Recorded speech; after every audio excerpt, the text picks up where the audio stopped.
come to pass, but he said it shall come to pass. How much power do you have within your tongue? It said power, life, and death is in the power of the tongue. You see, I don't know about you, but I'm tired. I'm tired of my body want to act up and do what it want to do. But I tell you one thing about it. I have took authority over this body. And my body ain't going to do what I say do. It's going to do what I say do. I look back over my life in some 40 years ago maybe.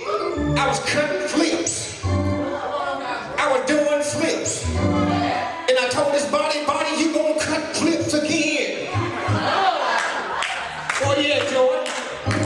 And Jordan, who taught him how to do cartwheels? Doing flips. I said, body, you gonna act like I want you to act. Some of you might know that on Christmas Day, I was down a pastor in those house, and on my way home,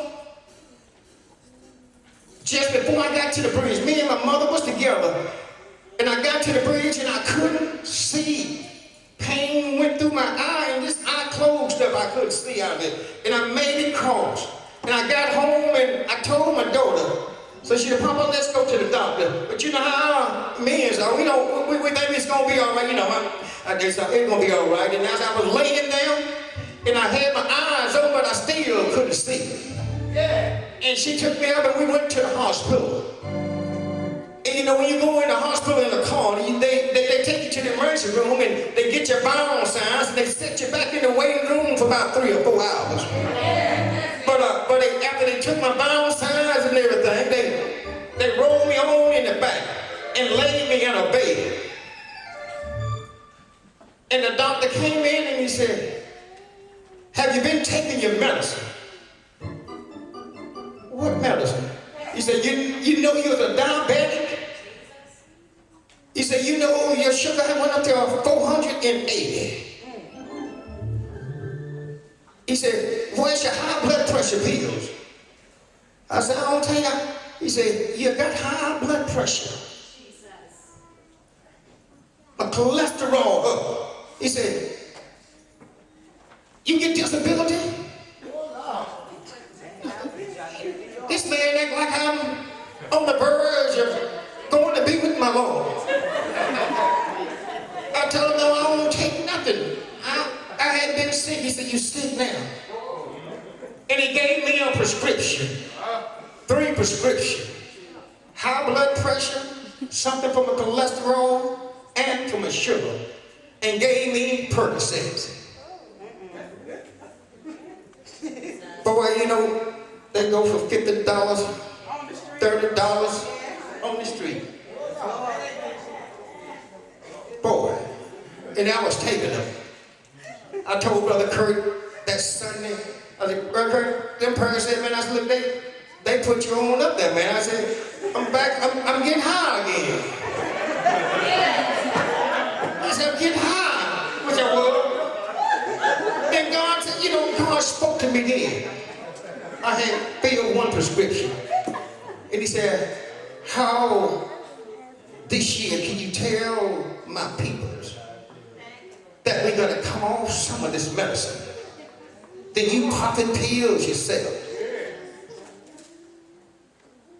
After talking to Brother Kurt, I talked to Deacon Bell and Sister Marie.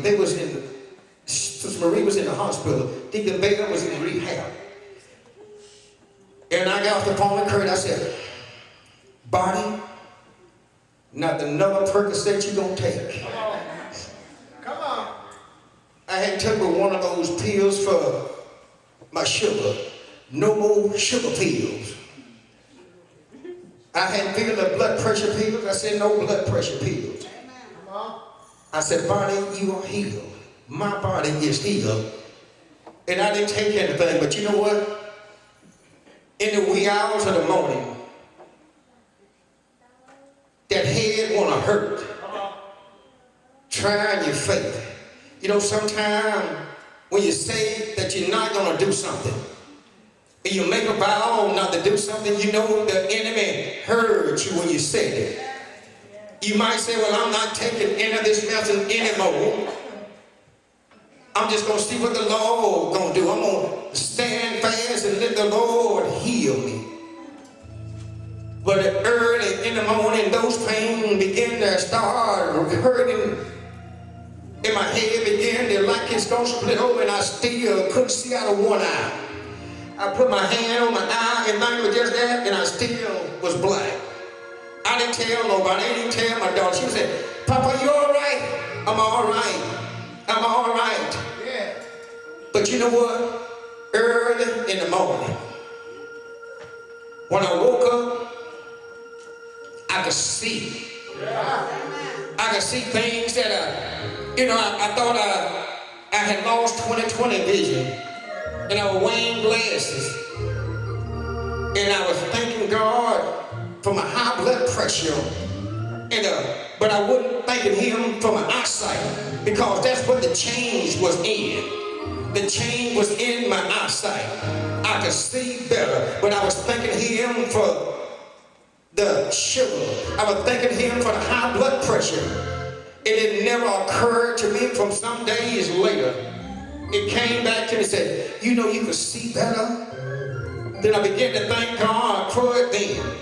But see, sometimes when God does something for us, we forget to thank Him for what He already done. Sometimes He'll heal your body and you go on about your business and you won't tell nobody. You won't tell nobody that this morning I woke up and I was feeling so bad that I didn't know what to do. But you won't tell that. You'll tell them how good Hardest ate them biscuit this morning, and it was really good this morning, and knowing you don't need them anyway, you'll tell them how good the biscuits was.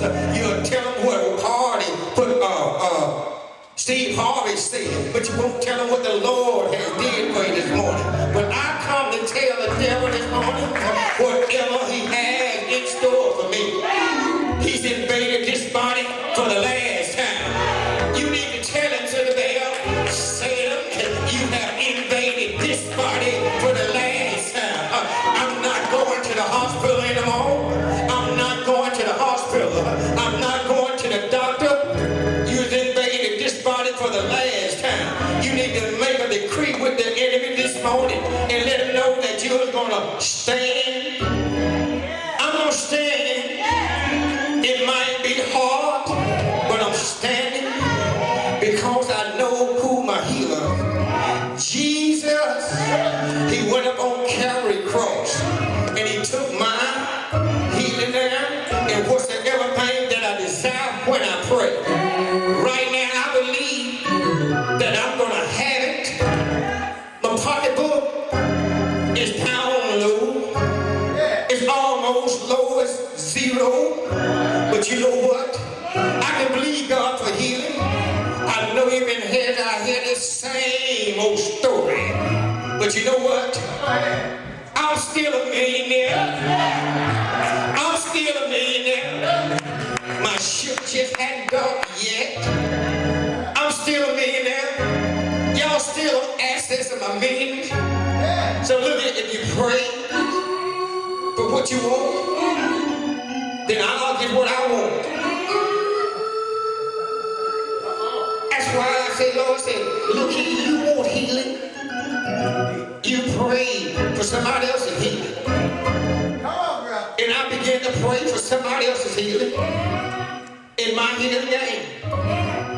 I'm going to do 21 more days in a few weeks. I'm praying for your finances. I'm praying for the body finances. And you know what? I'm going to see some results. I saw Sister Bell this morning that was a result of healing. She's going to have total healing. That was just the beginning. I'm speaking right now. That was just the beginning of something great. That was the beginning of something great right there. You said earlier this morning, something great is going to happen.